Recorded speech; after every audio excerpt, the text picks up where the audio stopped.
Karibu tena ndugu mwanamichezo na mpenzi wa ligi yetu ya Tanzania bara na Afrika kwa ujumla. Yes, leo tunayo habari inayohusiana na klabu ya soka ya Yanga pamoja na mshambuliaji wake Andy Boyeli ambaye wamemchukua kwa mkopo kutoka Sekhukhune United ya nchini Afrika ya Kusini.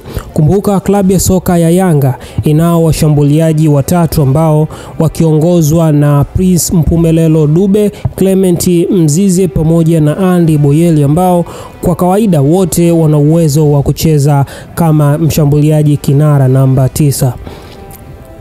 Kutokana na form ambayo amekuwa nayo Andy Boyeli kwenye msimu huu mwaka 2025-2026 ngwe ya kwanza, klabu ya soka ya Yanga wameona kuna haja ya kusitisha mkataba ambao waliingia na Sekhukhune United ya nchini Afrika Kusini.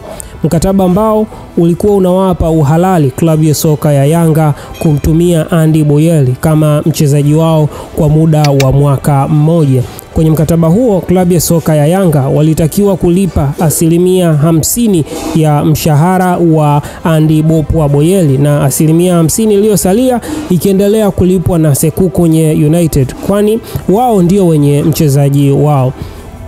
Lakini mpaka hivi sasa mambo yamekuwa tofauti sana kwa klabu ya soka ya Yanga kwa sababu Andy Boyeli hajafikia matarajio ambayo klabu ya soka ya Yanga walikuwa wanayatafuta kwa mshambuliaji. Kwa hiyo klabu ya soka ya Yanga hivi sasa ninavyoongea na wewe wapo kwenye mazungumzo na Sekhukhune United kuangalia namna ambayo wanaweza wakasitisha mkataba huu kabla ya kukamilisha muda wake.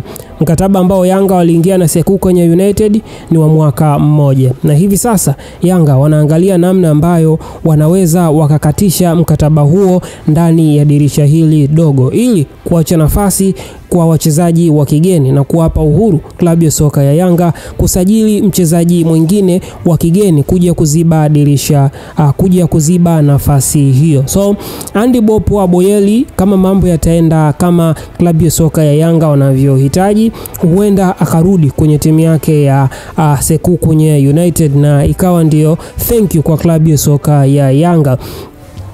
Ni yapi maoni yako ndugu mwanamichezo kuelekea kwenye sakata hili? Unahisi Andy Boyeli amekuwa na wakati mzuri ndani ya kikosi cha klabu ya soka ya Young African Sports Club, ama ni vyema klabu ya soka ya Yanga wanavyopambana kumpatia mkono wa kwaheri ili waweze kusajili mchezaji ambaye anaweza akaifikisha klabu ya soka ya Yanga kwenye nafasi nzuri sana kutokana na umaliziaji wa nafasi ambazo atakuwa amezipata? Akiondoka Andy Boyeli, klabu ya soka ya Yanga inabakiwa na wachezaji wawili kwenye eneo la mshambuliaji kinara ama nambari 9, ambaye namba 1 atakuwa ni Prince Mpumelelo Dube kama ambavyo makocha wengi wanapenda kumtumia. Lakini mchezaji mwingine ambaye ana uwezo wa kuhudumu kwenye eneo hilo ni Clement Mzize ambaye kwa hivi sasa yupo kwenye majeruhi. Ni hayo tu ambayo tumekuletea hii leo ndugu mwanamichezo. Kama bado haujasubscribe, tumia nafasi hii kubonyeza maneno yaliyoandikwa subscribe chini ya video hii, lakini usisahau kulike, kucomment na kushare. Hii ni J Sport na mimi ni J Kibuga.